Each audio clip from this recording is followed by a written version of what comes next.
Episode 7, the sexiest villain alive. Hell yeah. It's your boy, Icon, with a DC animated TV review for you. And before we get started, hit that notification bell, like it, or subscribe, and let's talk about a little Kite Man.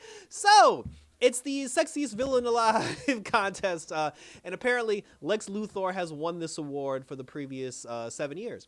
And now the three nominees for this particular contest is Lex Luthor again, for some reason Bane, and Kite Man, who is now going by the name Beast Mode. Golden Glider is clearly upset by this because she's trying to figure out how to turn him back to normal. So then she gets the bright idea of, well, he comes into the bar and he ends up being a douchebag, and now she's just like, oh, I got to figure out how to change him back to normal. She said, I need somebody to get through to him so I can get my Chuck back.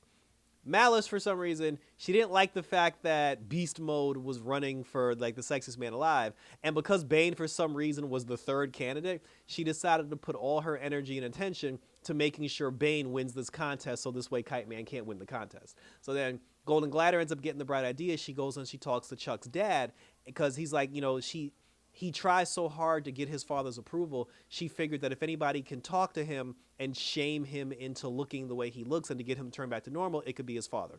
That backfired, because when his dad met the new man that he's become, when his dad met Beast Mode, he was like, finally, thank goodness my firstborn child isn't a dick. Like, he's a man, like, he's not a bitch. And his dad actually fully embraced the Beast Mode persona and the Beast Mode character, which I thought was hilarious. The two of them were going to strip clubs together, like they were drinking together, they were going to bars together, and now like Golden Glider, she's pissed because she's like, what do I gotta do to get my boyfriend back? But then Beast Mode confronted her, you know, while she was talking to her. He was just like, oh, you know, you want this, babe. He's like, you know, you want a piece of Beast Mode. Chuck kind of like came back and he was like, Golden Glider, help, turn me back to normal. And then she was like, wait, Chuck, is that you? And then he said that in order for you to help me, you have to go to Noonan, speak to the president, and then turn off the power switch. You know, whatever switch she used to give me the powers, you got to turn that shit off. So now she's just like, shit, I got to go into Noonan's and I got to get a hold of this device so I can flip the off switch so I can turn Chuck back. But then she goes, how am I going to get into the building? And then one of the guys at the bar said, unless you're actually her, there's no way you're getting into the building. So then here comes the cameo of the week, where she goes and she acquires the services of Clayface. So she gets Clayface to turn himself into the president so they can sneak into the office and they can steal the device to turn Chuck back to normal. Meanwhile, the president is talking with Beast Mode because she told them, she said, listen, I'm the one that's in charge of the Sexiest Villain Alive award, and I've rigged it to make sure that you win. She said, all I need you to do is when you go there and you win the award, I just need you to stay on stage and keep everybody talking so I can use my hummingbird robots to sneak around Lex's tower and find something, because I'm looking for something specific and I need it, and you know, and Lex has it. So he's like, okay, fine, no problem. So now they're all at the award show. Golden Glider ends up getting her hands on the device she needs to shut off Chuck's douchebag power, but she needs the retinal scan of the president in order to open the tablet so she can turn him back to normal. So now her and Clayface, they go down to the party where they're having the award ceremony. Malice, in an attempt to try to dress Bane up, she gave Bane brand new clothes, but she said that something was missing, like there's something about Bane that isn't right yet.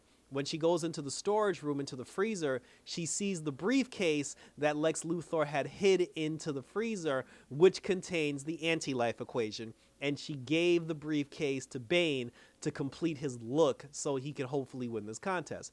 And for some reason that worked, because when they went to the event, when Bane showed up at the event, all the ladies were all over him because he had the briefcase. And I'm like, this is wild. So then when it's time for the award, and you know, obviously it was rigged, so when they say the award, they say the winner of the Sexiest Villain Alive is Beast Mode. Beast Mode gets the award. He's on stage, you know, like telling Lex where he could suck it. And while he's on stage telling Lex to suck it, the president is using her hummingbirds to fly around and try to find the anti-life equation, because that's what she's looking for as well. She finds out that Bane has it in the briefcase, and then Lex realizes, because Lex recognized the briefcase, he's like, shit, that's the briefcase that I put the anti-life equation in. So now both of them are trying to get their hands on the briefcase. While they're trying to get their hands on the briefcase, it flies out of Bane's hands, and then that's when Golden Glider comes into the room and she ends up catching it. So now that she has the briefcase, Lex is like, bitch, give me the briefcase. The president's like, woman, give me the briefcase. And then she's like, no, she said, I'll give you the briefcase, but you have to turn Chuck back to normal. And then she's like, I'm not doing that shit. But then for some reason, the anti-life equation, for some reason, responded to Golden Glider's other power. Like the weird power that she has where you know, she loses control and it turns into another person. The anti-life equation actually stabilized it, and it made it so that Golden Glider can actually control the power within her. So now she's fucking everybody up. So now that she's got this power under control, she starts killing everybody in the room, and then that's when the Prezzo's like, fine, don't kill me, I'll open the stupid tablet. She opens the tablet, they use the device to turn Chuck back to normal, and now he's Kite Man again. And then now that Golden Glider is now herself and a spirit, like in a golden spirit, along with the power of the anti-life equation, her and Chuck leave the room, and then that was pretty much it.